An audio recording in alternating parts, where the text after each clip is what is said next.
All right, so we're back and better than ever. I'm here with Marcos again, the Lightning Kid, the GOAT What's up, man? himself. He's here. We did have a guest. Forgive me for his name slipping my mind. My buddy Angelo. Angelo, yeah. And yeah, I was excited to meet him. Hopefully, he does pull up sometime soon, and we could definitely chop it up and talk a little bit more about health and just life and like what he does for a living and things like that. But how you been since the last time we spoke? Good, man. Just excited, bro. Like, it was a good time that I had out here last time. Yeah. Came and made the trip, and even with the technical difficulties, it was just good to reconnect and just chop it up. Like you said, man, like it's been a while since we had hung out. And, after that, I felt like it was a fluke. I was like, man, we got to come out. Yeah, we got to come do it right. We got to come do it right. For sure. And so, yeah, I mean, now in the coming weeks, I got some people coming that I want to like have on the podcast just because I believe in what you're doing. You know, man, I appreciate super resonate with like, you know, the idea of, you know, community bonding and like helping out the next generation. And like, I think that someone like my buddy Angelo and even some of the other dudes that I know in the community who would like really also relate to that, you know? For sure. I mean, like for me, that's the goal. I'm trying to so I look at the other generations and I try to like run my own diagnosis as to why there is like the lack of growth and like, cause I feel like our growth could be more rapid. Sure. Right. And I think that's because solely due to system. You know what I'm saying? How things are passed down from generation to generation. Right? Sure. So, and in combination with the hip hop culture in Chicago, and you may not know this, but it's not a welcoming culture. It's not a group culture, right? Mm-hmm. We're not really we don't really care about each other as far as growth, right? There's a lot of things in Chicago that are that way. Yeah, exactly. But for music, it's kind of stands out, right? Sure. So like when you go to Atlanta. Everybody loves each other in Atlanta. Like it's not hard. If you're from Atlanta and you're coming up, it's not hard to get a Young Thug verse. It's not hard to get these people. You know what I'm saying? Yeah, for sure. In Chicago, it's just like everybody kind of hates on each other. Mm. It's a lot of the reason why I feel All-Star Weekend. I don't know if you experienced that weekend. Yeah, I was in Chicago, right? Yeah. We had a lot going on that weekend. We had a really good time, and it went well for us at least over at Mercify and Body Block. But as a whole, that weekend was a failure for the city. Wow. And the reason why I say that is because we have the people, the Diddy's, the Drakes, who usually pop up at these events that didn't. Yeah. And the reason why they didn't pop up at these events is because at Chicago, it's very unpredictable in the sense of violence, right? And that's the base, very surface scratch, right? Sure. But the real reason is that the promoters are not. We don't align as promoters, right? Yeah. So like instead of the way it looked, All-Star Weekend was just scattered events everywhere. This guy's event over here, Migos is over here, the Baby's over here. Cool. Yeah. Everybody made their money and that's dope. But what it really should have been is the top 5 to top 10 promoters coming together and saying this big event is happening here. This big event is happening here. And having more of a conglomerate instead of everybody just trying to fend for themselves. But what that also does, not only does it show unity, it also shows safety. Sure. Right? Yeah. Because when you're throwing a bigger event, it requires different things. More people, yeah. More people, more security, more police, more attention. Public eye, yeah. Public eye. For sure. Right? So less people acting stupid in a place where there's that many people going on. Exactly. And we're set up city. Sure. Like we'll set somebody up in a second and get them killed or get them robbed or whatever the case may be. For sure. So if I'm Drake looking in and I know that nothing's really set for my stature because I'm Drake. Yeah, because I'm the level that I'm at. Why would I go there? Sure. You get what I'm saying? What I got going on over there? Exactly. Yeah. There was nothing for him to benefit. You get what I'm saying? And that's what's wrong with our city. Yeah. Right? When it comes to communication from the people who do got it and people are making it happen. And I know this because I'm one of the people. 100%. You know what I'm saying? Sure. So like you're in the mix. I'm in the mix. So I see it, right? And I saw everything as it happened, right? Yeah. Like even like I was doing work for Def Jam. We threw the show over at Metro. We did a lot of shit that weekend, but it was just so like every time you go to an event, whether it's the Puma event or the Mountain Dew event or the Gucci event or whatever the case may be, this is my shit. Yeah. You know what I'm saying? And it doesn't serve to our benefit. Sure. You know what I'm saying? It's a scarcity mentality. Scarcity. It means if like J. Cole talks about all the time, if I help you get to the top, then there's no room for me. which But is that doesn't the make any worst. Like, sense it doesn't whatsoever. make no, like, I think the hardest concept for people to understand is that there's enough money for everybody. Absolutely. There's And enough- it's crazy that you say that, man, because that's happening a lot. Like, well, it's happening now in the MMA community, right? In Illinois, it's one of like, we have great wrestling, we have great jiu-jitsu, we have great boxing, right? Like like Chicago or Illinois, or even just the Midwest should be like a powerhouse in MMA right now, but it's not, because everybody who is good here ends up going to a coast somewhere. That's a good question. Like, what are the hot spots for MMA? Like, if you're an MMA fighter, like for hip hop, is I gotta go to New York or LA. Yep. Right. Like, what are the So California, obviously, one of the coasts being is obviously because it's warm all the time. So Brazilian jiu-jitsu, or like really just anybody who wants to fight, right? Like a lot of Brazilians go to California or they go to Florida. Right? That's what they're used to. That's what they're used to. So like New York is another one, obviously. Like I know we got a huge, doorway coming from the Northeast. Like a lot of top gyms coming out of there, but like just like the corners basically. And but it's the same thing as like in California, like everybody knows everybody and everybody trains with everybody and everyone kind of like gets along, and it's more of like community based. It's a network, right? And like out here, it's like everybody's so catty and everybody wants to talk crap about each other behind each other's back. And it's just like me personally, just like in the same way you are. Again, it's like why I respect you so much for what you're trying to do. Is like I would love to bring the Illinois Jiu-Jitsu community together, right? The Illinois MMA community together. So because if we did that, right, if we actually joined forces and put all our stuff together, then we won't have all our top athletes leaving to go somewhere else. And we'll have all kinds of people who want to come visit us because we're Chicago, right? Exactly. Like, it's the middle of America. What are like how do you feel like that can happen? Like whether it be a group or a gym or like. Well, I mean, it's a lot of like, and it's a lot of what's going on now in hip hop too. Like I see a lot of parallels. I think that the music industry has obviously been around longer. So like you can kind of see trends and how they've progressed. I think that it's a lot of old traditional ways, right? A lot of old heads who are saying like, no, like we don't fraternize with other gyms. We don't talk to other people. Like we train with our own, which there is some merit to it, right? I understand that that's kind of the way that things had to be at one point, but in America, like why? Well, just because, so like, in my opinion, right? Like, especially like in the old traditional, like even back in like Japan or whatever, like in China, when they started doing like Kung Fu fights in schools, is like when you grew up, wherever you grew up, you went to school, right? You went to go to the academy where you grew up, or like where your neighborhood, right. All the friends, like the park, local park, exactly, like or the village or whatever like area you live in, right? Like that was where your local school was. That's where you went to school, right? Or that's where you trained. And it's like, in order for you to go to a different school, you'd have to leave the neighborhood and go to another neighborhood with another school. Just inconvenient. Not only that, but it's just like I would have to, like, it's a literal, like, that's when you get people who are like, oh, well, he's over there now. He doesn't train with us anymore. He's doing his own thing or whatever, right? And like, again, like, because essentially like these fighting schools or whatever the case may be, they're like their own, I don't want to say gang, but like their own group, right? For sure. And they see it as like we're separate. Exactly. And it's, because like, and I get it. You don't want people knowing all the stuff that you either came up with or designed or developed, right? Or like how you develop fighters. To me, that's hatership for sure. For sure. I mean, and I get that mentality, right? But like, yeah, I mean, I don't know. It's tough because like, especially now in everything, like everything is so collaborative in America, right? Like everybody talks to everybody in different ways, across different races and different, industries, right? Like different things is like through the internet, a lot more people are able to come together. Yeah. And we've kind of like been able to see now the benefit of, well, I train over here with this guy and I train a little bit over here with this guy. And sometimes we'll all meet up together and, you get this whole kind of like real, bouncing off each other, like when you get a bunch of, musicians in a room, right? And you guys just start, flowing or whatever, doing what you like to do.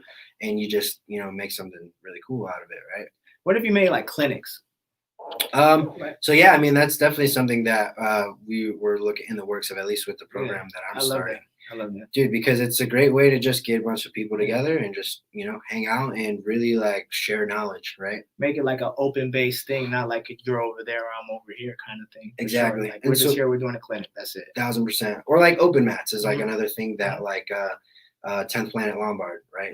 They're a local gym. I mean, that's when you stop by. They started doing women only open mats. That's dope.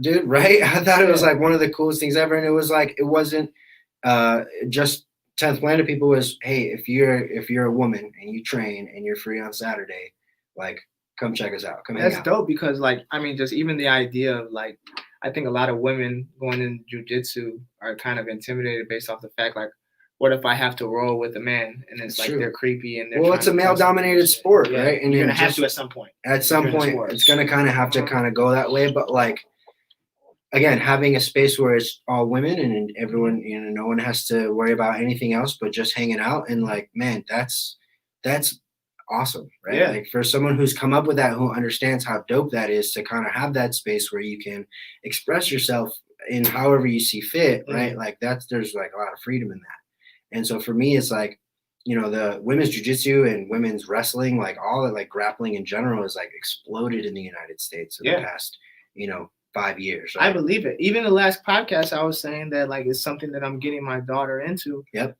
Solely because of, you know what I'm saying? Safety, of course, I'm a father. Sure. But at the same time, I'm also thinking about discipline. I'm thinking about community. I want her to meet other people within the same discipline who are also humble. You know, because a lot of people don't understand, like with martial arts, you get humbled.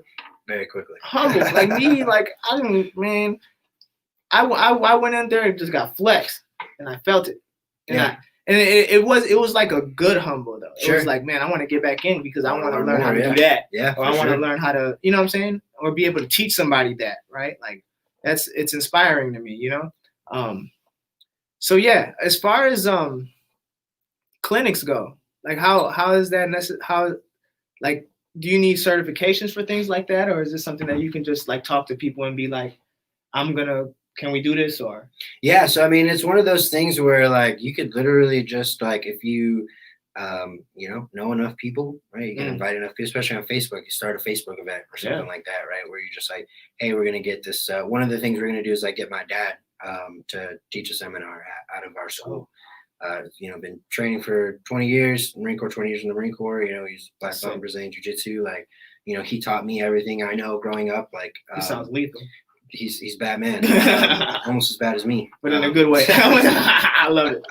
But yeah, man, and I think that's one of the things, and just like, you know, being in the community so long, you know, eventually you get to know everybody, and it's like when you have something special, or like, you know, a lot of people who get to train with me, I train a lot of students now. Like, I've had, you know, a lot of exposure to like have them come and learn from my dad, like, and have him explain things in the way that he does, like. It would be just unreal. And like, that's something that you can do really quickly as long as you have the space, right? Like same with like your music studio, like we're in a garage, you know, like, but you got carpet, you got, you know, you got a booth, you got some lights, you got your mics, like you got everything you need, you know? Yeah. Like what we're doing is, as far as clinics go, what I'm trying to do that kind of relates to that is very much we are going to do. We're going to be doing battle raps soon. Oh, okay. Yeah, we're going to be doing battle raps soon. Shout out to Mo. We still got to have that meeting. And then we're going to be doing, I'm starting the underground comedy cellar as well. Bro, see, that's the stuff I need right there. Cause I'm going to get into stand-up one day for sure. Oh, for sure. Then just come up and pull up and help me curate. 1,000%, dude. I got you for sure. I love it. So like I have a list of comedians right now that I'm gonna reach out to within the next coming weeks. There's just a couple of other things I gotta solidify with this place before I like kind of dive into something else. Sure. But the underground comedy and the battle rap thing are my two next things. It's gonna be really dope themed. I'm not gonna give out any names or who's gonna come on it or even the name of it yet. But I want it to be something. I want it to be completely underground. I want it to be private. Okay. I want it invite only. Invite only. Okay. Invite only. You come in. Interesting. You can pay for a plate, you can pay for a drink or whatever the case may be. Because you know what I'm saying? Like underground comedy, you're serving drinks. I'm not trying to get in trouble, but I'm also I understand enough about the comedy world to know the exclusivity, what that means to a comic. Right? Sure. Yeah. Right. Well, the environment itself to do comedy, right? Like if it's to provide a platform. Exactly right. But only that, but just like knowing that, like if everybody in the room's like, hey, this is a comedy show that we all got invited to. Like, no one's gonna act stupid, no one's gonna act up. Exactly. And the comedian will have the environment safe enough to be able to practice or express themselves however they see fit. Yeah, because like what a lot of people don't know about comedians is that, like, you think that Dave Chappelle or Kevin Hart just goes on stage, once with this thing that they wrote over the last year. So no, they're hitting these small comedy places and practicing their work and seeing if their shit is funny before it even goes out. 100%. So like that's another reason why I'm trying to do it as well, is because I want to create that safe space. I want to make it as safe as possible. And like, I'm not thinking about money or none of that shit, because I want a Dave Chappelle or whoever the fuck to be like, man, that's a low key spot that I could do my work in. Yep. That nobody's going to fuck with me out, at. Nobody's going to, you know what I'm saying? And Yeah. I want to get that text, that Instagram or whatever one day and be like, yo, pull up. You know what I'm saying? Yeah, Dave Chappelle's going to do a set in 20 minutes. Like, you know what I'm saying? And not even tell the crowd that's coming in. You know what I'm saying? Just like, he comes in, boom, does his thing, surprises them. They have a moment that they'll cherish for life. Yeah. Unfortunately, they won't be able to record it or whatever. Sure. Like inside of the like I'm doing the whole phone lock thing, Yeah. all of that. Dude, You you know what I'm need to saying? nowadays, man. Like, just, again, just being able to let the comedians be comedians, Man, like I value it so much. Like I've thought about doing comedy all my life. Sure. But for me, like, I know my spaces. I'm behind the camera. That's you know good self-awareness, brother. Yeah, I'm behind the camera, and this is the only way I'm in front of a camera. Fair enough. But yeah, like I'm excited. Like, what comedians are you into?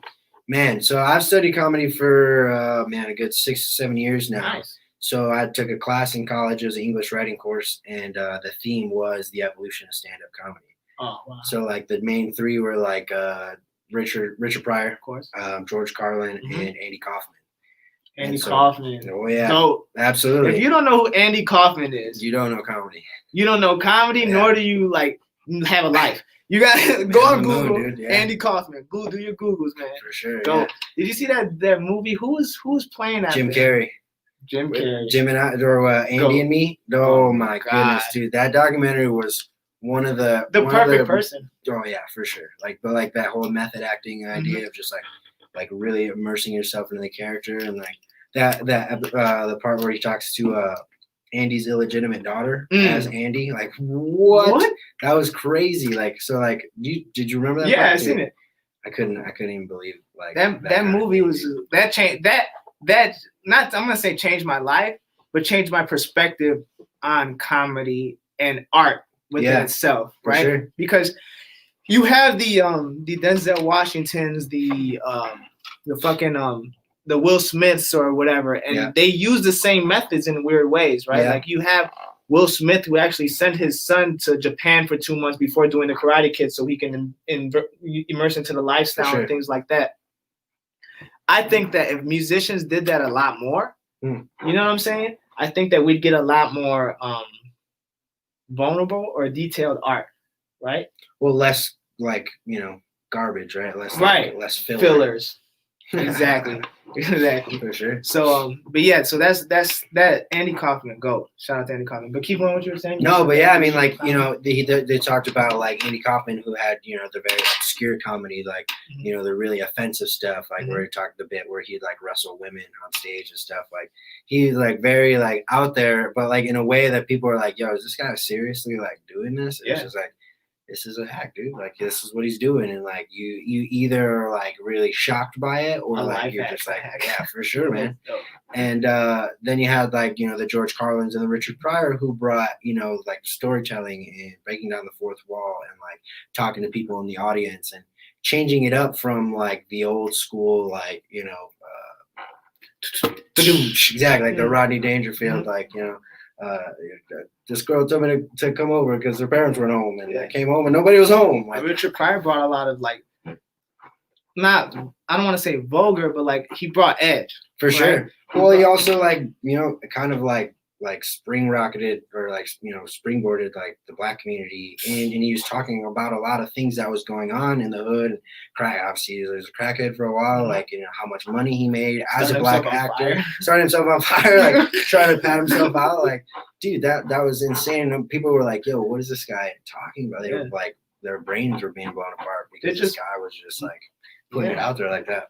They're just wired differently. They're born differently. Like they see the world the way most people don't. Yeah. You know what I'm saying? And it's if we don't have people like that, we don't move forward.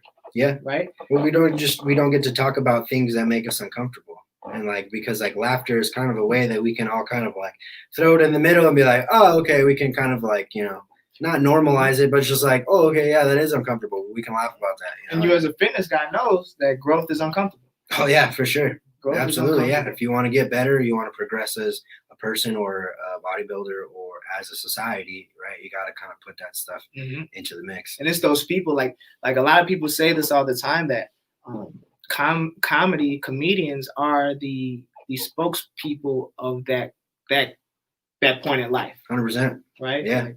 Like, they see things through because their life goal is to see things through perspectives, right? Through different people's perspectives, because that's why you laugh. For sure. Right? You laugh because you relate. Yep, it's a shared perspective. Exactly. It's a shared perspective. And they find those little things that like you may not even think of while you're doing it. But when they say the jokes, like, I do that shit all the time. Yeah, you know what I'm saying? Somebody who does. Yeah. Like, you're talking about somebody that I'm very close to, right? And like, yeah. And the good comics like hit those like the ones you would never think of. You know what I'm saying? Yeah, I would never think of. The ones are timeless too. Like, you know, like it doesn't matter when you watch, you know, like which is a good one, like Live on Sunset Strip.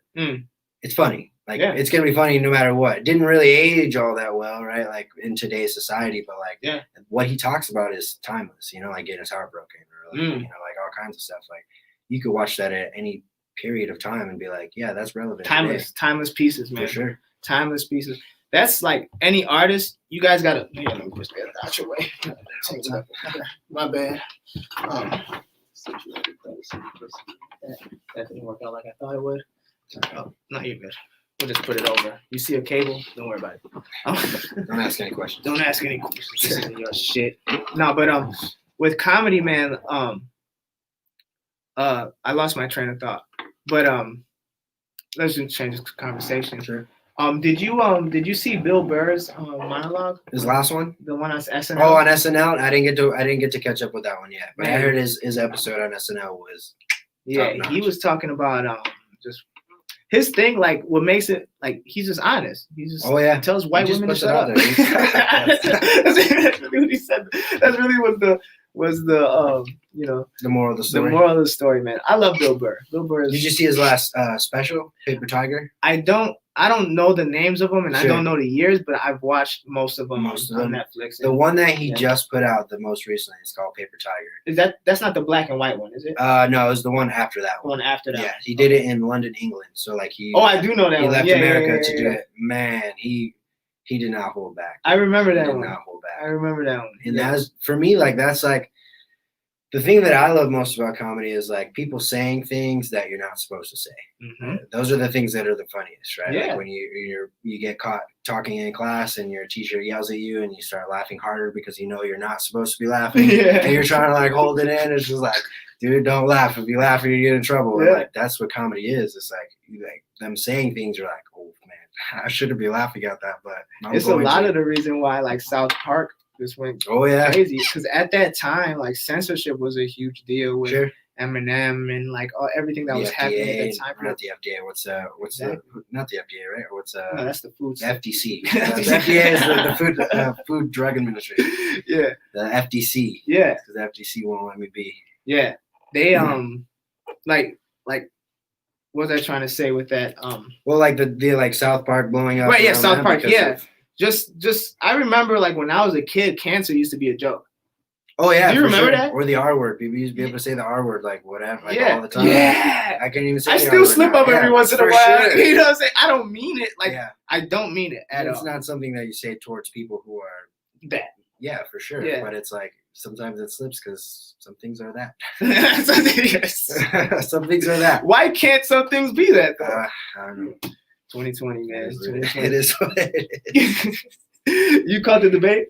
I watched some parts of it. I watched some parts a couple parts of it. I just, dude, I don't know, man. I don't want to get. They're not really talking about nothing. It's not, dude. It's just a bunch of circles. It's just they're like, not talking about I'm gonna, and then they address one thing that they talked about 5 minutes ago, and it's just back and forth, and it's just like, oh, you took money from this one. Well, you took money from this guy. I guess. Like, it's literally all it is, and it's like for me, like me and my dad had a really like deep conversation a couple hours ago talking about just the whole situation, and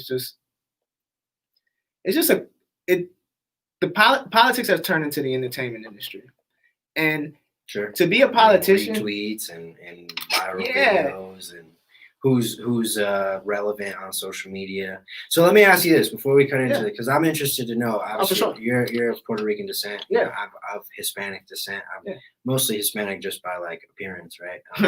Because I was born here in America. But like I feel like, especially in times like the things that have been going on, like I feel like, and I could be wrong, like Hispanics don't really have like a dog in the fight. Mm. Like a lot of people ask me for my opinion and like what I think about it, and I feel bad because a lot of things I don't have an opinion about. You know, do I think that cops should be murdering people? No. Like I don't believe that that was okay. George Floyd, like all that stuff. Like, no, I don't believe that that's okay. But it's like, man, like personally, like no one's ever really cared about Hispanics in America, like since we've gotten here. So it's like, let's talk about that. I'm not black, right? I can't tell you what it's like to be a black man in America, and so it's like, I can share some things on Facebook about it, but it's like, what do you want me to do, man? Like I can't say I know your experience. I can't even tell you I know what you feel like, And so, but here's the thing: it's just I think that is just like I said, it's just we haven't been passed down the right information. Because what a lot of people don't know, and I'm Puerto Rican, right? And is that the Caribbean, we were the first to be enslaved. Yeah. The Islanders, yeah, for sure. We were the first. That's where they landed. Exactly. We were the first to be enslaved. We were Kanye was just talking about this on his tweets not too long ago, very briefly. If you caught it, you caught it.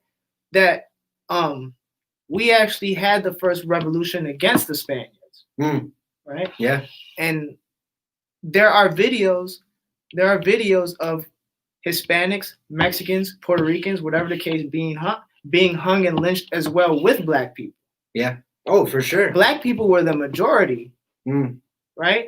Black people were the majority of what was right, because mind you, they were carrying these black people in ships, and there was hundreds and thousands. You know what I'm saying? And the Spaniards are the Europeans wiped out the Native Americans for the most part, right?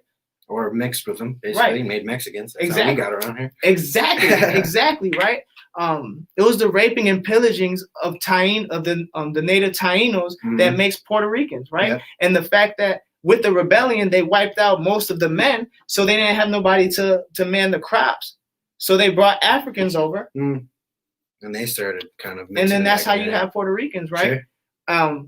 When I drive down the street and I get pulled over, I'm considered black. Yeah, I mean, you get what I'm saying? For sure. And you too. Yeah, well, yeah. Like, not black, but not white. Not white. You get what I'm saying? Yeah, you get what I'm saying? Not white is, definitely right. You get what I'm saying? So like, we go through those same struggles. Like, your heart, whether you believe it or not, probably beats harder when a police is behind you than your white friend. Oh yeah, for sure. Right? 10 and 2, bro. 10 and 2. Head straight forward, music down. Right. So you do relate. Oh, 100%. Right? So like, if you're at the Oak Brook Mall, right, and one of your friends fight somebody, and you're with them. I'm back. That's not good, dude. Based off this, you're associated. It's true. You get what I'm saying? So you do relate. Yeah. You get what I'm saying? To some level. To some level, right? It's based off of the crowds that you're around, That's right? True. So like, I'm Puerto Rican at the end of the day. All my life, I've always been considered, when I'm around Hispanics, I'm Puerto Rican. Yeah. When I'm around black people, I'm mulatto. Sure. You get what I'm saying? Yeah. It's based off of who I'm around. Yeah. For me, at least. Or what they perceive you as. Exactly. 100%. So, I just think that we have to choose. A lot of times you choose whether you're the dog in the fight. Fair enough, yeah. Or not. Yeah. Right? Like, there's not enough Puerto Ricans that are out there outspoken. You know what I'm saying? Sure. The reason being, I think, is because the misinformation given to our parents about black people. Yeah. And the racism amongst blacks and Hispanics. That's a whole nother conversation, right? That runs deep too. That's a deep conversation. For sure. And like, with that alone is the reason why I believe most Hispanics aren't like, yo, we right there with y'all. 100%. You know what I'm saying? As far as the older generations go, dude, the youth get it. You hit the nail on the head, yeah. Because I mean, like, yeah, your grandmother or anybody, who of that generation, and people of that color, they don't agree, and the it's the same with, you know, my elders, right? Like feeling that same way. And, you know, like, that's just the way it was, dude. In Chicago, there's segregation. Like it's one of the most segregated cities in the world, probably. You know, like, intentionally by the dailies. Oh yeah, for sure. I don't Like, know too much about that, but I mean, like that's why the highways are made. and like highways and stuff. Yeah, I mean that's like it's crazy because you can on this side of the highway it's this people, and you don't want to go too far on this side of the highway because that's them people, and like you know it's.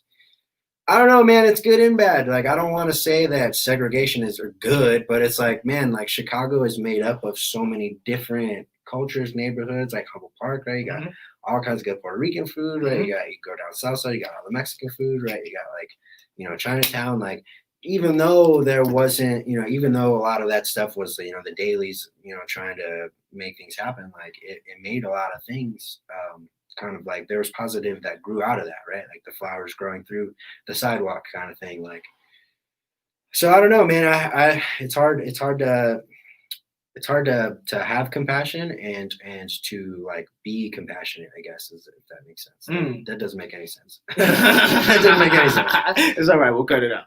No, but yeah, I think that all of this, every problem that we have socially in America is based off of misinformation and I'm going to sound like a conspiracy theorist, but fuck it, right? Like, because I just understand life on a different level, right?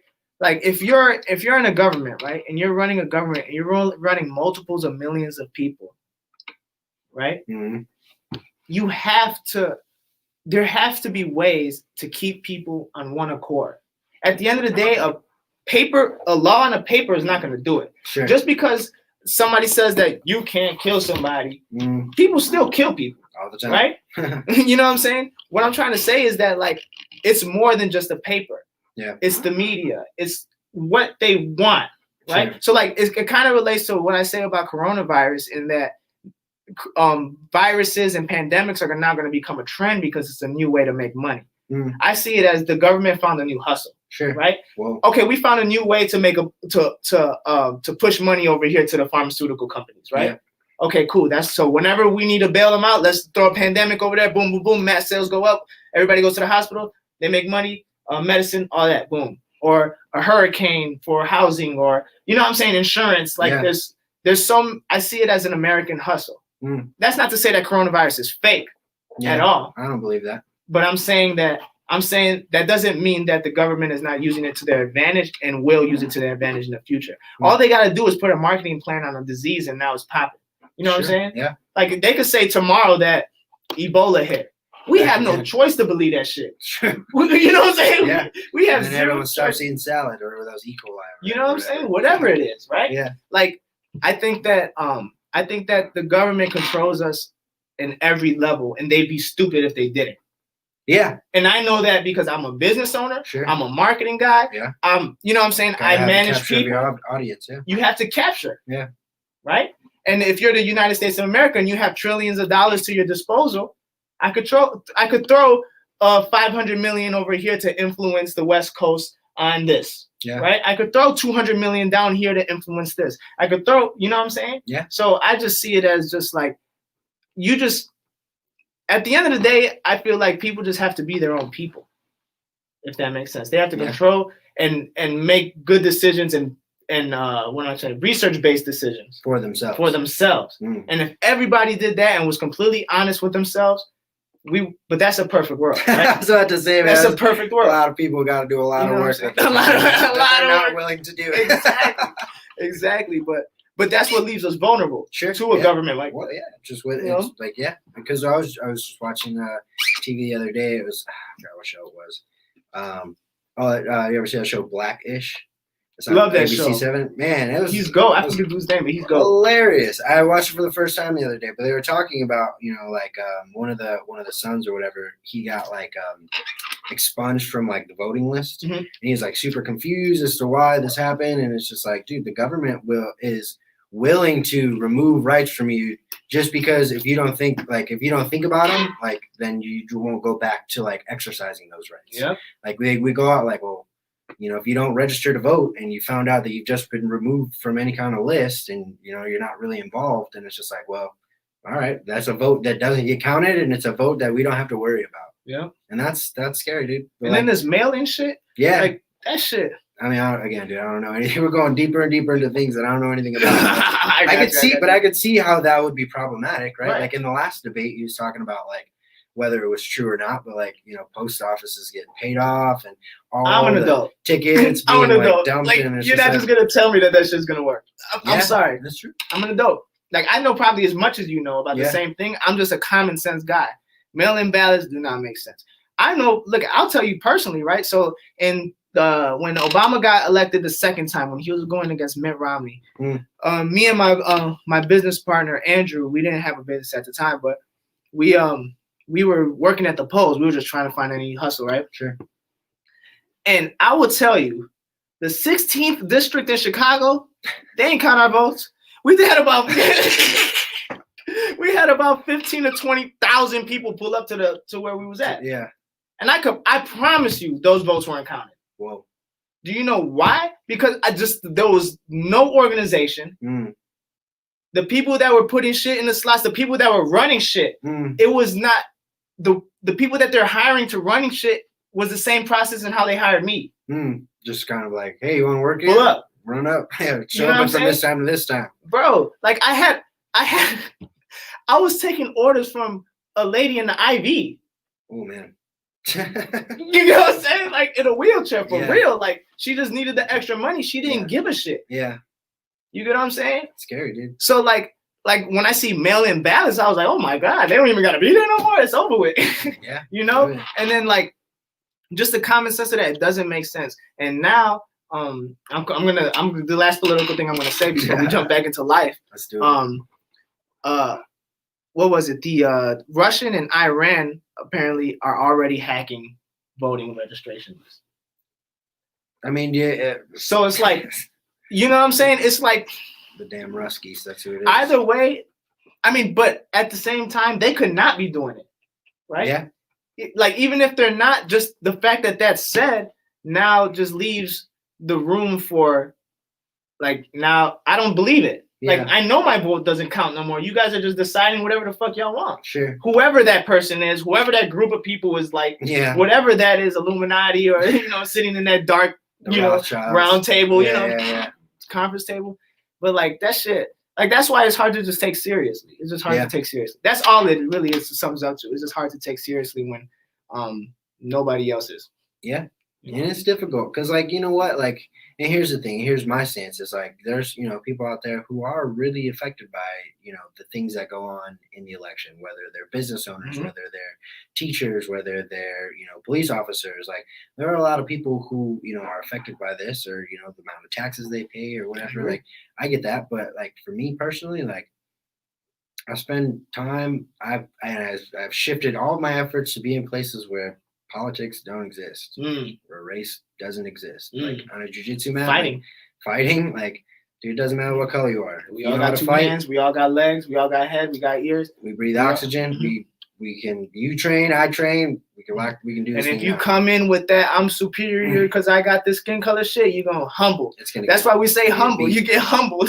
You get humbled real quick. And so for me, that's, you know, kind of why I do what I do, because it's like, dude, we can argue about politics all day long. We can argue about racism. We can talk about xenophobia or whatever they're talking about on the debates. But it's like, unless you're willing to, like, get up and do something about it, right? Unless you're willing to, like, humble yourself and put yourself in a position to actually learn, like you were saying, like doing the research and spending time with people who are different from you, or like having conversations with people who are different than you or believe different things, like, then you're not willing to really do the work. And all of your Facebook stories and your Instagram posts, like, that doesn't mean nothing, man. And so that's why I train jiu-jitsu and why I teach it so much, is because it's like, this is an environment that's very positive. That I train with Arabs, I train with Asians, I train with whites, I train with blacks, I train with people who didn't even speak English, right? But there is none of that. We all speak the same language of jiu-jitsu. Or life art forms. 100%, dude. Life art forms, comedy, life art forms. Music is one of those things, man, that transcends language. Like, we don't gotta, if I know how to play guitar and you know how to play piano, we don't gotta speak English. Forever we'll be rocking. For sure. Forever. And that's what, you know, like I'm trying to, like, not, like, completely form into like a hippie, you know, like trying to spread love everywhere. But it's like, dude, I feel you. I you feel the have to, hippies. you have to, man. Like everybody, like it pains me. It really pains me for people who just like despise Donald Trump just because he's Donald Trump. Right. And like I get it, the dude's he's a meme, right? Mm-hmm. Like he's an internet character, Mm-hmm. and he does stupid stuff and says stupid stuff. And it's like, but if you go turn around and hate that man just because he's him, what's the difference? Mm-hmm. Exactly. What's the difference? Exactly. So here's what I'll say, and a lot of people wouldn't say this, but I'm gonna say it because like I don't give a fuck. Mm-hmm. I'm me at the end of the day. My parents are Trump supporters. Mm-hmm. I still love them. Yeah. Right? People can have their own opinion without you feeling a way about them at the end of the day, right? Yeah. But here's my thing about that, right? And it's not that I would hate somebody who rocks with Trump or whatever, and I don't hate nobody. That's period. No. But for me, it's like, okay, I understand the monetary aspects. Sure. Right? But how I feel, and I said this to one of my closest friends is a Trump supporter as well. Mm. And I said this to him, and it was like, I understand why, given the economics or whatever, business, however you feel about Trump. But voting for him is saying that, how do I say this? You would rather have your taxes be good than have my daughter what's the word I'm trying to use? A safe life. Mm. My son have a safe life. Sure. Right? Because like it's scary. I came over here today, right? I drive, so I live in Oak Park. I live about an hour out. I gotta take 290 down. And that was rough getting here on 290. Man, I swear to God.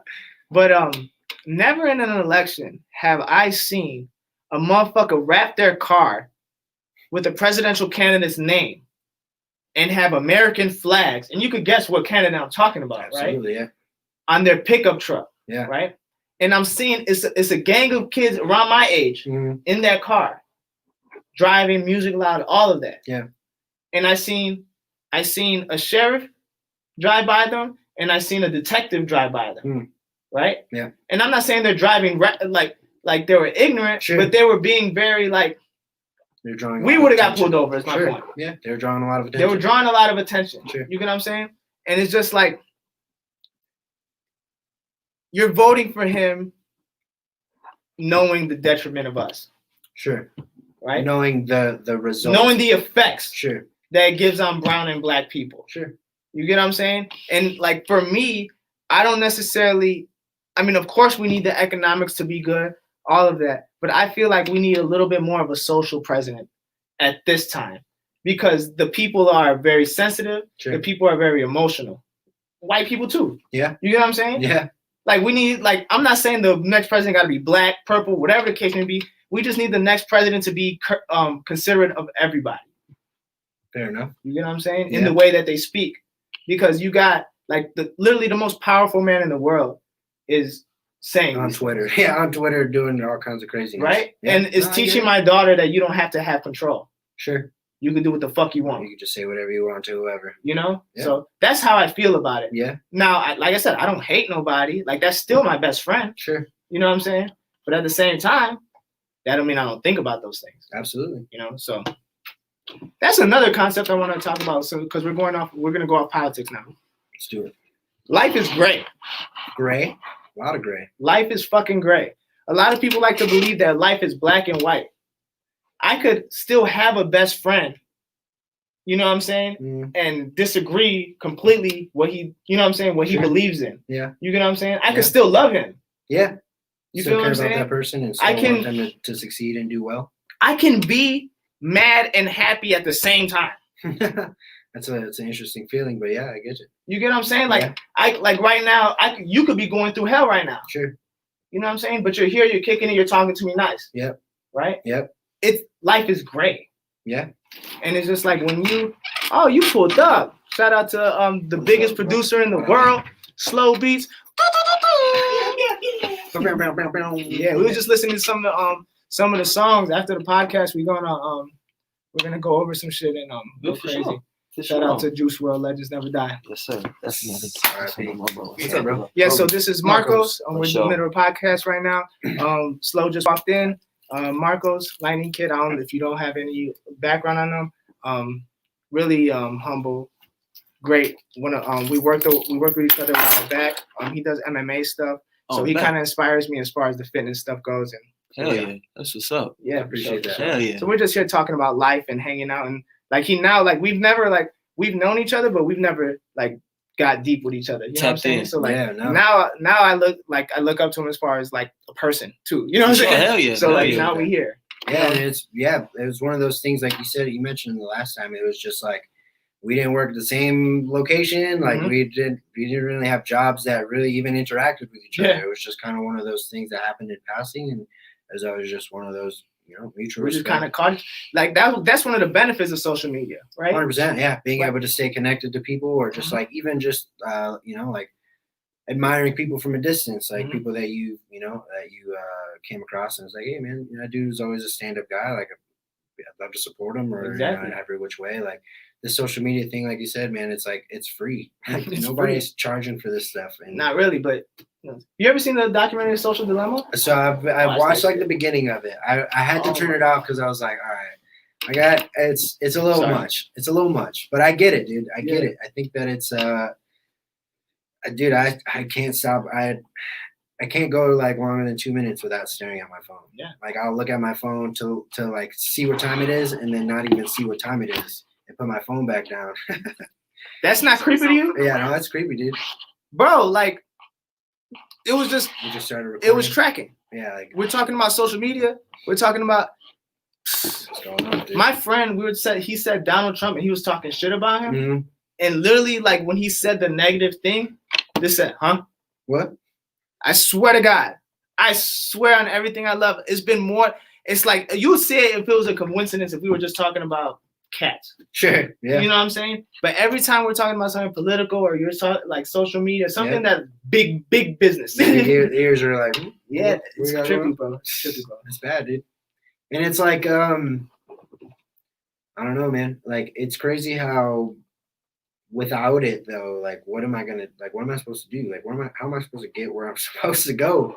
I don't know where anything's at. It's designed for you to pick it up. Yeah. Right. So let me show you something. Right now, I haven't looked at my phone in a minute. We've been here talking, right? Yeah, I've just been sitting. I bet you I have a notification saying that somebody went live, or somebody liked a random picture from 17 hours ago. Yeah. Watch. I'll show you right now. Boom, Instagram. 15 notifications. There you go. People are mentioning me in private podcast. Ooh. You know what I'm saying? None of these are throwaways, but usually it'll say look at okay. I'm not gonna say that out loud because I'm supposed to. Let me stop. A lot of personal stuff going on in my shit. But the point is that they'll throw notifications so you can look. Yeah. Right. And even the idea of when you go here, right? And I'll go stop it. This is my news feed, right? But I'll still scroll up. Usually something new pops up. Why are you staring on me, social media? I don't know. Yeah. Why you still staring on me? But it's always gonna be something new every time you go. They hear y'all talking about it, so they trying to. It's like when you go to the doctor. They're trying to front me on my podcast. It's like when you feel sick as fuck and you damn, I gotta go to the emergency room. I gotta go to the doctor. Once you get there, you perfectly fine. You good. Man, that's what the fuck they doing, bro. Let me show you this. Like in Toy Story when all those toys went Oh, my bad. Yeah, I'm back. My bad. Party now. Yeah, I'm on the boys. Yeah, I saw on your feed Kanye and Joe Rogan. Yeah, doing that podcast. I'm excited. That's tomorrow at noon. Is it tomorrow? Man, there's just so much built up around that. I mean, they were talking about doing a podcast for so long. Man, what do you talk about on a day like that? Do you allow Kanye to just be Kanye, or do you kind of just try to you don't corral him and try to get some answers out of this man? Exactly, you corral him. You think Rogan's asking a question? You think, yeah?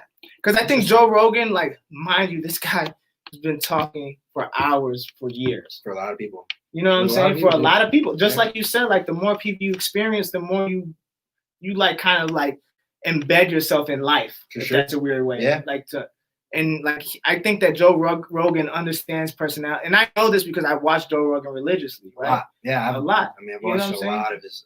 So like he knows how to ask questions that make sense to the person, and I Sure. think that he's really good at not letting people stray away from a question. Definitely. He'll be like, no, just answer Bring the it back. question. For sure. But like he does it in a way that's not like, I'm not trying to argue with you. I just want the answer. I just want to know. You know what I'm saying? Yeah. So like I think that Kanye, I think he is gonna let Kanye move in a sense, because you can't not let Kanye be Kanye. You know what I'm saying? You got the opportunity to get in front of the man. You're gonna let him. You Exactly. Want to see where that's gonna go. Exactly. Yeah. And I think it's gonna be really fucking good.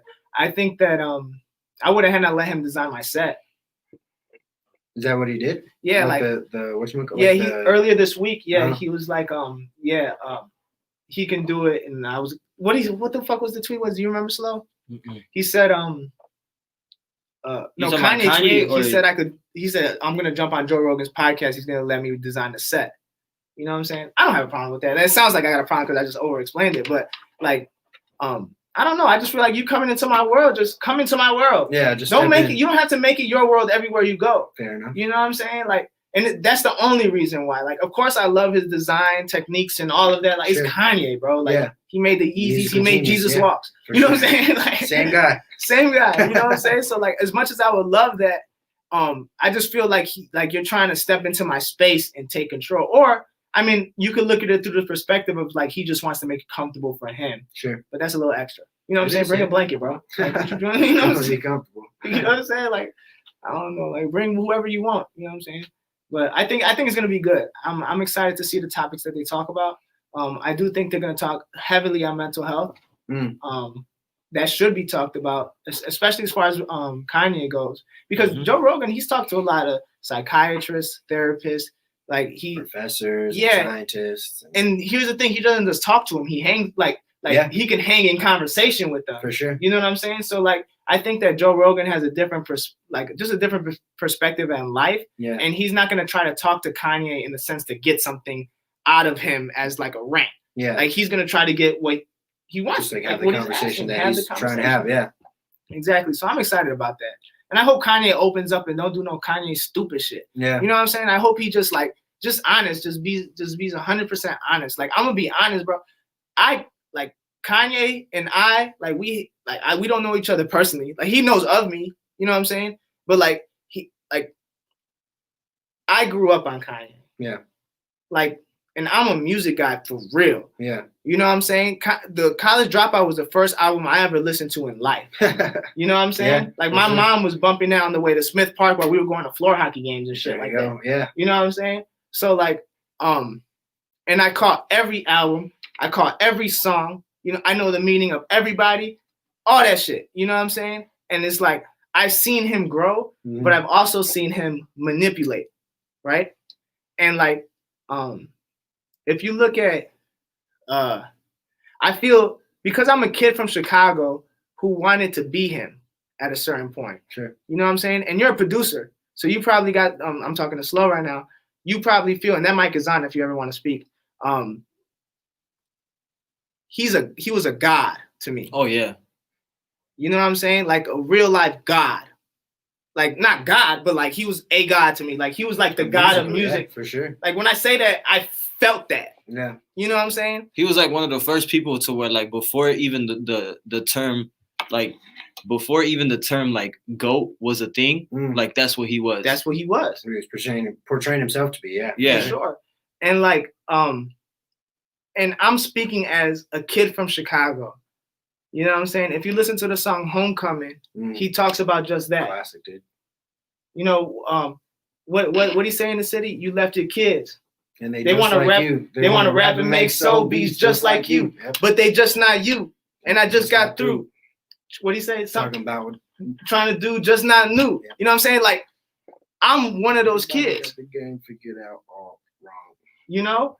And like when it stopped being about such a heat, dude. Bro. The song's such heat, dude. Such heat about that song is just like you know, but I felt like he was talking to me on that song. Sure. Yeah. You know what I'm saying? Yeah. And watching him grow to be the person that he is, I felt like he manipulated me. I felt manipulated personally by Kanye West. Interesting.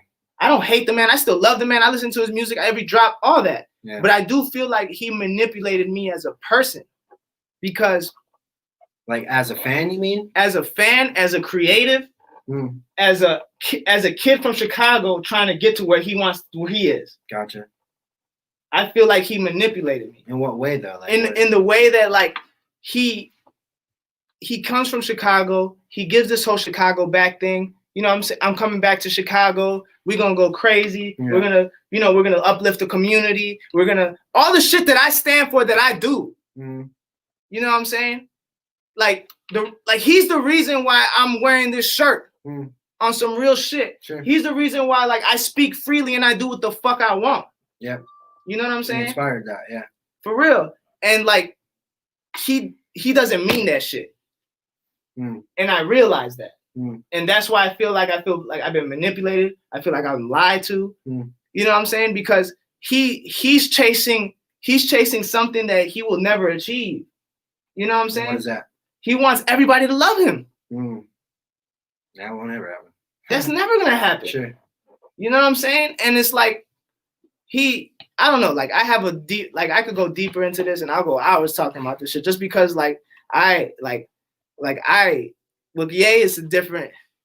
That's a whole nother ballpark. That's like a whole nother playing field. That's a whole nother podcast. You know what I'm saying? But like because like his energy is what fueled a lot of my drive growing up. But so where did it all go wrong then? I mean, for someone who you're a fan, you say you're being with from the inception of it, like because like Chicago doesn't really claim Kanye anymore. Like no one really in Chicago ever, and even like the Black community, right? Like they have a lot, well, obviously with what he's been doing lately, you know, being friends with Donald Trump and stuff. But like, at what point was it like, did that change happen? Because I mean, I'm not as musical, but like, dude, I've been a hip hop fan for as long as I mean, you just rapped Homecoming with me. For you know sure. What I'm saying? Yeah, I love that song. I think most people would say it's when his mother died. You know what I'm saying? And I think that was a breaking point. Sure. But I think that Kanye has always been Kanye. He's always been that way, is that what you're saying? Yeah, I think that Kanye has always been that way. I think that Kanye has had a vision for himself. Like you don't make $1 billion without having that vision at a very young age and how you're gonna get there and the characteristics to get there. Yeah. Right?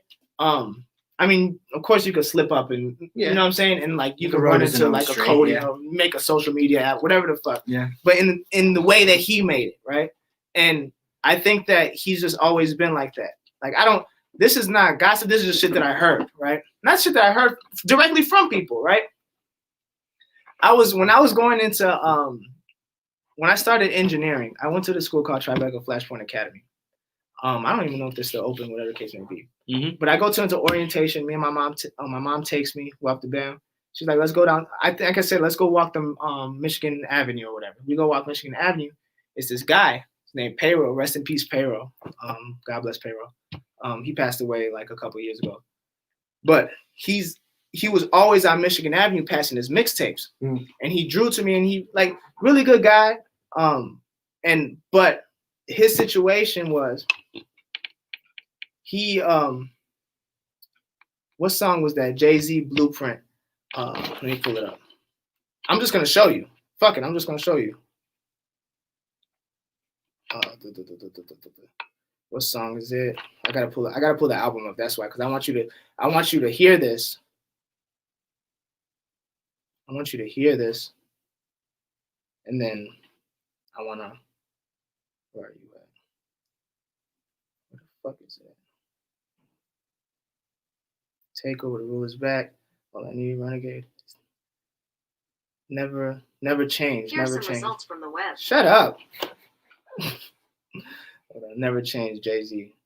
It's a Jay-Z song that Kanye produced, right? And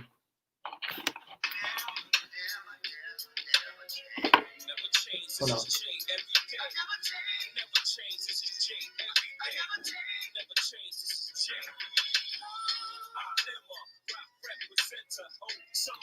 I'm not gonna play the whole song. I thought he said in the beginning, but in the hook in the second half, and you can listen to the song when you have time. There's a bar that says, "I'm always fucking with crime because crime pays. I never change." You'll hear it whenever you jump in the car and listen to that shit. That's Payroll, right? And what happened was he bought that beat from Kanye. Okay. Jay-Z did? No, Or his payroll did? Payroll bought the beat from Kanye. Okay. Kanye went to New York and understandably resold the beat to Jay-Z. Bro. You know what I'm saying? But decided not to give him any parts. Used his voice. Took the beat. Yeah. And gave him no publishing. Gotcha. That's wild. Do I need to say more? No, I mean I'm sure. You get what I'm saying? Yeah. Characteristics. Sure. Like they don't just come from nowhere. Yeah. Like shit, like that's a lot of the reason why, like, Rhymefest, we don't got a problem, bro.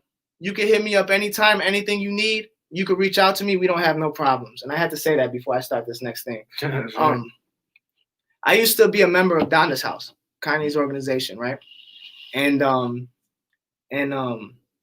you know, Fest always had this like animosity toward Ye. And that's honestly what kind of drew us apart. Gotcha. Right? Because like I remember there was one time we were at the dinner table and he had Ye's invitation for the wedding, when the wedding was happening. This was all the time when the wedding was happening. Word. And I remember we're sitting there like, oh shit, that's the actual invitation for Ye and Kim's wedding. That's shit crazy. Yeah. It was a white piece of paper, gold written in gold, like really dope. You know what I'm saying? Like this shit was dope. And he just threw that shit, like fuck that nigga. You know what I'm saying? So like I was like, man, what you want, bro? Yeah, how are you gonna feel that way? Yeah. And Rhymefest is running his organization, Donda's House, right? So like it fucked me up, right? And like he would say these things like Kanye, and I don't fuck with him. You know what I'm saying? Like just saying that Kanye don't fuck with us. Like he used to tell us that. He's like, Kanye don't give a fuck about y'all. He used to say shit like that. Well, you know? And like that don't come from nowhere. Sure. And I resented Fest for that for a while. Well, you know what I'm saying? Because like it just doesn't make sense. Yeah. In your eyes, it's like you couldn't put the puzzle pieces together. And on top of that, like Fest, he was just a shiesty dude. Like, rumored that, and I'm not gonna say this source, but he's the one that released that Donda died before Kanye could even on the radio to promote his album. So like he's a shiesty dude within himself. Sure. So it was like I didn't know who to believe at the time or whatever the case may be. It didn't make sense. And like it was just like just there's too many people around him that feel the same way. Saying the same things, yeah. You know what I'm saying? For me not to believe, you know what I'm saying? But before we even got into this conversation, life is gray. For sure. You know what I'm saying? Like, yeah. I mean, life you never know what people are going through. You never know. You know, at what point in their life you meet them, right? Like it could be a terrible point in their life. It could be a high point in their life, right? And I could say all that shit about Kanye and still love that man. Yeah, for sure. Still know all of his music. Still know all of his music to the day I die, bro. Sure. To the day. My favorite moment in concert history was at the Oddfest that Common threw at the Union Park. Yep. And Kanye came out. Okay. You know what I'm saying? Yeah. And like it was a surprise guest, and it was like the illest thing I've ever saw in life. Sure. Yeah. You know what I'm dope, saying? Yeah. Like it was dope. Whenever you got time, Google that. That was pretty cool. Definitely. But yeah, so like I don't know, like life is great. I love Kanye. I just want him to be a little bit more real with himself and find himself, because like this shit for the world, you've given enough to the world. And he keeps trying to give to the world, and it's just like you got to find yourself, because you're going to give more to the people that need. You know what I'm saying? As your found self. As your found self. Than what you're trying to build or what you're trying to, you know what I'm saying? Yeah. So that's how I feel. Like my biggest thing with Kanye was just like take a walk down 79 and shake some hands. Yeah. He's never done that. Sure. Like I think that a lot of the reason I might have spoken about this a couple of podcasts ago. A lot of the reason, and I think maybe it was the podcast with you where I was saying about just with Chicago, we've never had like somebody that's from the gutter, you know, talk positive to the gutter. You know what I'm saying? And I think that now with the G Herbos and the Lil Durks and the Polo G's that are coming up, they're starting to do that. Sure. You know what I'm saying? And they're gonna be the fucking pioneers and the founding fathers of the Chicago movement, and why Chicago is gonna be reclaimed as an entertainment city.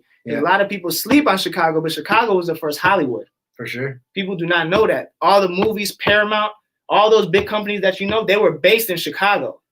The only reason they went to LA was because of weather. Yeah. And ease of production. Yeah, easy to shoot more times out of the year. And you can make snow. Sure, yeah. You know what I'm saying? Yeah. We don't gotta fucking, you know what I'm saying? Yeah. Like, why not have it hot all the time? And you know what I'm saying? And we make some snow. So I just think that, like, I don't know. I mean, just to sum up everything, Chicago is just like very unique city when it comes to basketball, when it comes to music. I know those for sure. You say when it comes to fighting, like, we breed greats here. Mm-hmm. You know what I'm saying? Michael Jackson was born an hour away from us. Gary, Indiana. You feel me? Like, like we're bred different. We're hustled. Yeah. We're hustled by the entertainment industry, by the athletic industry, all of that. We've been hustled. You know what I'm saying? That's why Chicago, Kanye had to go to New York. You know what I'm saying?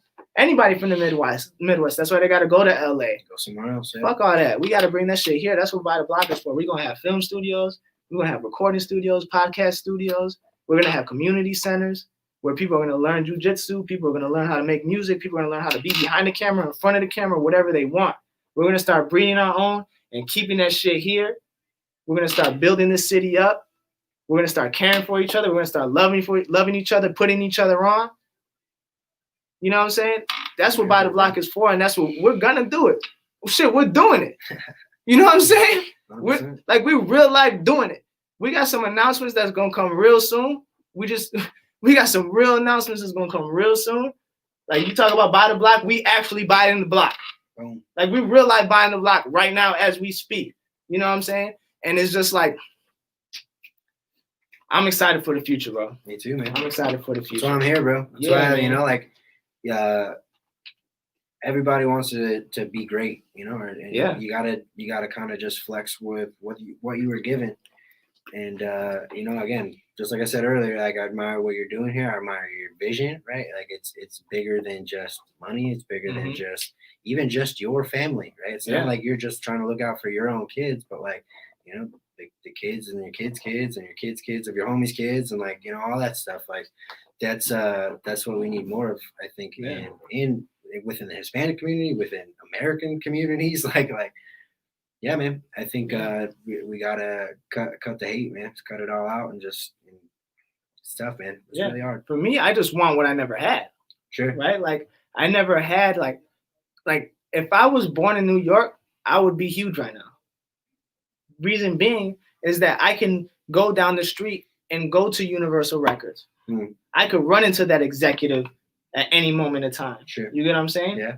There's the access isn't here. Yeah. You get what I'm saying? It's not as So that's why I do this, because I'm trying to get something I never had. Shout out to Malcolm. How you feeling? How you feeling, baby? Shout out to John. Check out the music, the new music video. What's it called again, bro? What's the song called again? Lit. Listen to Lit by John. This is Marcos. We're just kicking it here. We're just hanging out. We're gonna wrap up pretty soon. We've been talking a lot. How long has it been? It's been about an hour and 7 minutes. This the MMA You know what I'm fight? saying? One of them. Yeah. He be fighting and shit. So, Yeah. kicking motherfuckers and shit, huh? Kicking motherfuckers. Kick some ass. Do what I can. Pushing Yeah, motherfuckers' chins inside. Just talking about. Yeah, you can smoke. You can smoke. No, just about greatness in life, man. So you like talking about MMA and kicking motherfuckers in the chest and shit. It's a good time, man. You know what I'm saying? Just getting in a zone, right? I think that's the hardest thing for most people to do, right? Like, there's a lot of crazy talented people out here, right? And like me, for one, you know what I'm saying? Yeah, and nobody knows anything about them. And I think the only reason that is because they haven't learned how to turn the switch on and off, how to get the Mamba mentality. You know what I'm saying? So, like, is it something that you feel turns on and off, or do you feel like it's just something you have to do while you're doing, like, when you're about to fight or whatever the case may be? Is it like second nature, or is it just more so like, I gotta psych myself out, I gotta go? Honestly, man, like, for me, fighting is just something that, like, I just have to do, because I haven't found anything that like really gets that thing for me. You know, like, I've done a lot of different things. I've experimented in a lot of different ways, and for me, fighting is just like, it clicks, right? Like, when I'm in that zone, when I'm in that space, like, nothing else really matters, right? And it's like, if there was something else that did that, that's what I would be doing, right? But it's like, this is just kind of the path that I was given. This is the gift that was given to me, and this is just how I turn and give it out to the world. Just using the current resources that's what's working for you. That's all I got. I think that seems with a lot of people, like just life in general, not even talking about fighting, not talking about music or whatever you're trying to do in life. You have to like kind of evaluate your life, right?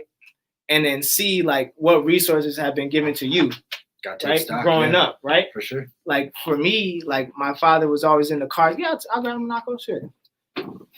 Thank you, bro. For me, it was just more so about like I grew up, my father grew up with cars, things like that. So I know cars. So like we're starting auto sales. You know what I'm saying? Like we're doing that, you know. For me, music is my life. Like he'll tell you, he was in one of my first studios. He was with my Dell computer and the fucking, we was kids, 12 years old, trying to writing motherfuckers verses and shit. Like we was out here, you know what I'm saying? So like motherfuckers, like it's like you have to deal with the cards that you were given. That's it. You can't go over here and like say, man, I feel like I want to be an astronaut.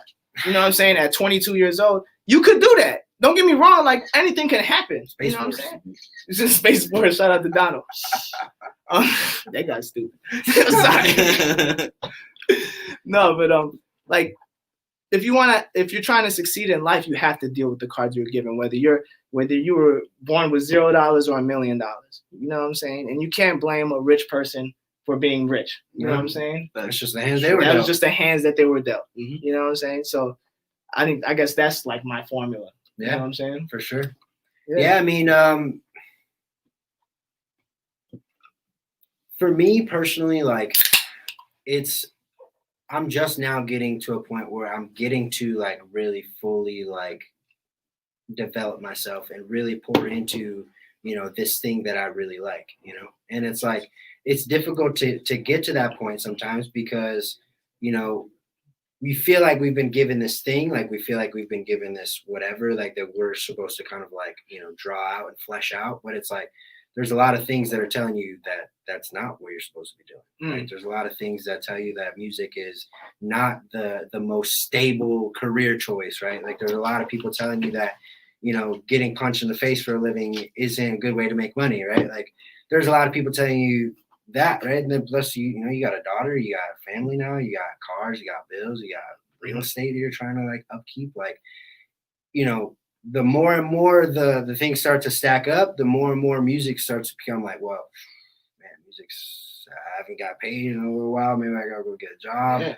right? Maybe I gotta go do something different. Like, but it's the people who gut it out and say, no, man, I'm gonna sell out to this. I'm gonna put my balls into this because if I don't, right, if I gotta go, you know, split my time somewhere else, it's just not gonna happen. And that itself takes a lot of courage, dude. It sucks. Yeah, I'm eating eggs and rice and hot dogs and peanut butter. That's just every month or every day of the week because it's like, hey man, like this is all I got money for right now. But you know, this is what I was built for. You know, I was a wrestler. We cut weight. We don't eat that's. Growing up Hispanic, growing up poor, right? Like, I mean, I wasn't super poor, but you know, like, you know what it's like to be hungry and breaking even, man.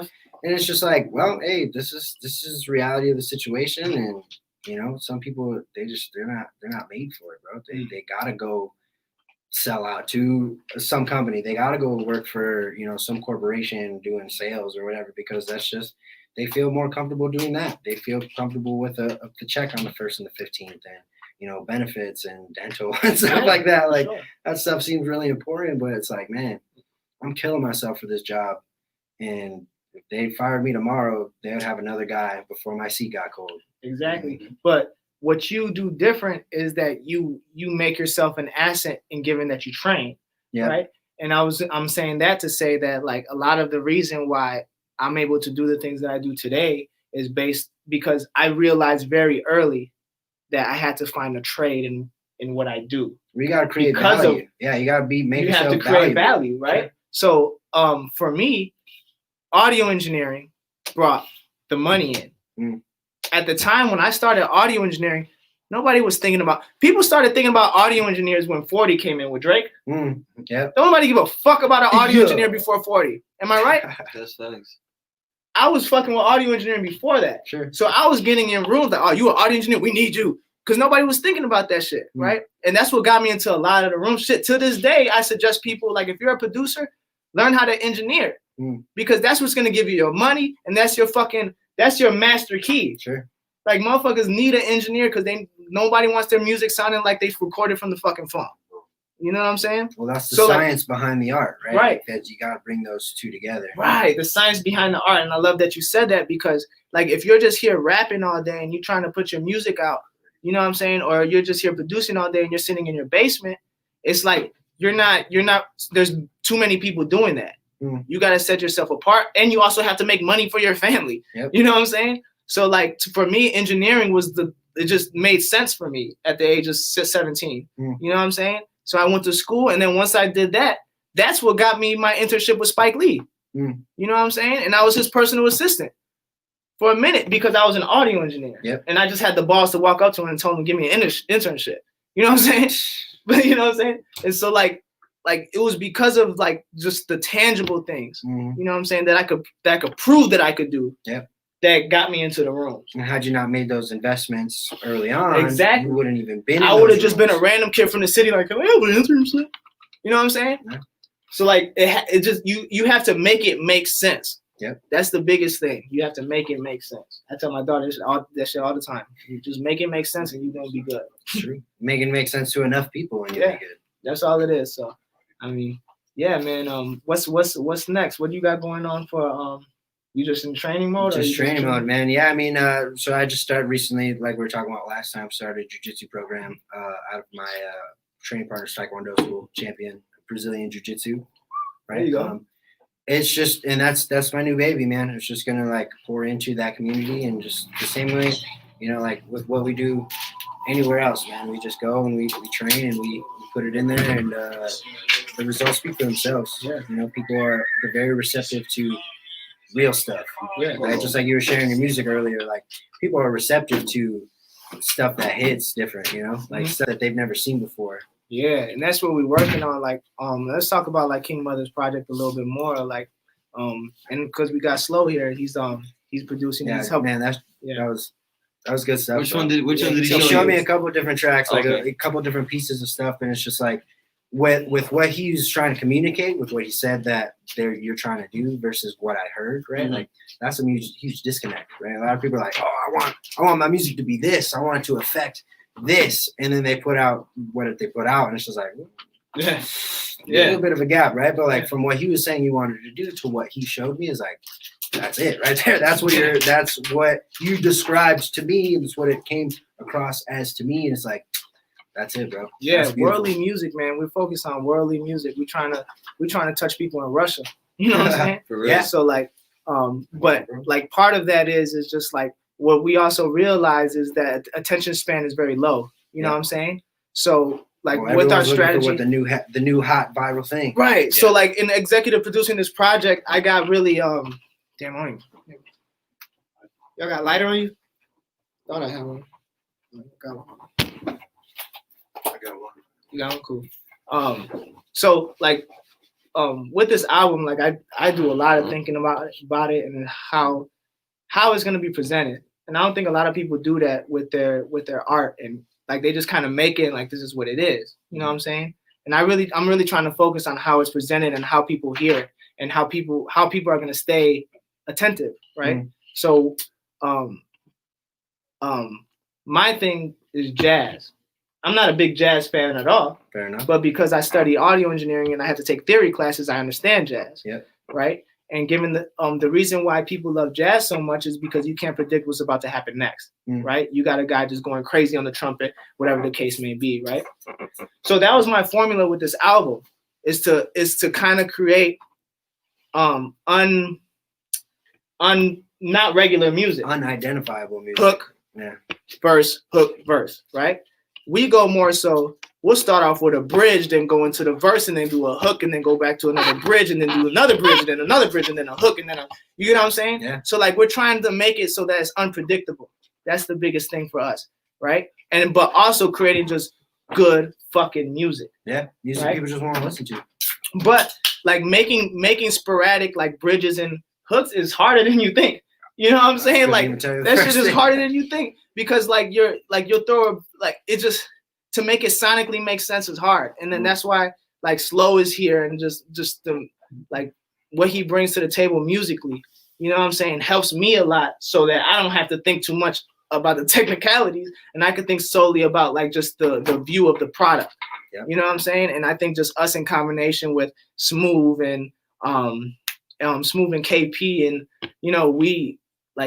we all know our role and that's why that shit works. You know what I'm saying? Like this album is gonna be stupid. And that's super important. I mean, you see a lot of that in the MMA community, like building camps and stuff. Like I got my jiu-jitsu coach, I got my boxing coach, I got my strength and conditioning coach, I got my nutritionist over here, and all of us together do our part to make sure that the athletes take care of, make sure the athlete feels good, make sure the athlete's feeling, energized. And, I do my role, you do your role. My stuff doesn't bleed over into your stuff because you're the nutritionist. But the nutritionist got to know, we're sparring 10 rounds today, so you better feel good, you better have your protein in. So that's, again, just a lot of parallels between the music industry. I make beats. Treating your music and your business like a fucking company. Yeah. Right? Like fighting like a company, like this is this department, right? The conditioning department, this is this, right? And so the reason why what kind of woke me up to that, right? So I do management. Who wants this? I do management, right? So like I'll do like promo tours and shit with artists, right? So I'll go to LA and I'll go to Atlanta and I'll have them meet different people and shit like that, right? So I had a plug and we was in LA and we went to Sosa's offices over in LA, and you go in and it has all his paintings. He has a studio there, cool, whatever. He has a whiteboard, right? And you just see a million different types of jobs. Like as a rapper, when you come into the game, you think, oh, I need a manager, I need a booking agent, producer, need this, bro. Breaking it down to manager of beats, manager of WAP the band, A&R of this, all for one product, right? For one song, for one album, right?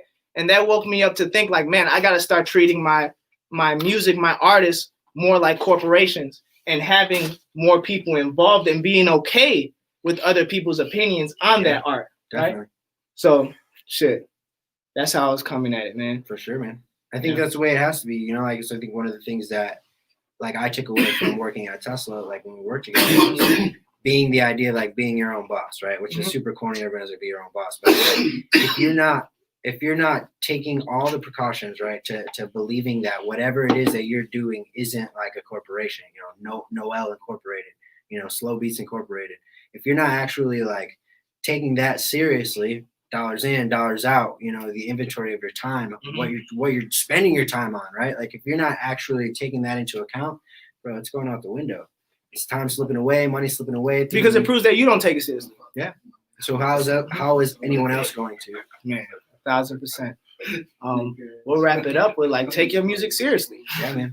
Take your life seriously, bro. Take your life seriously. Take yourself serious. Take yourself seriously. You know what I'm Just saying? take yourself serious. You don't take yourself serious, everybody's gonna look at you like you ain't worth shit. Yeah. Well, they'll just look through you, bro. That's not. Yeah, exactly. That's the worst. I'd rather have somebody just not like me than look through me. You know what I'm saying? Like act like I'm not even there. You know what I'm saying? So, man, we'll wrap it on that. Yeah, for sure, bro. Peace, love. Shout out to everybody who watched, whoever pulled up. Love y'all. Anything y'all need, want to hop on the podcast, inbox me. Have a reason to hop on. Let's go crazy.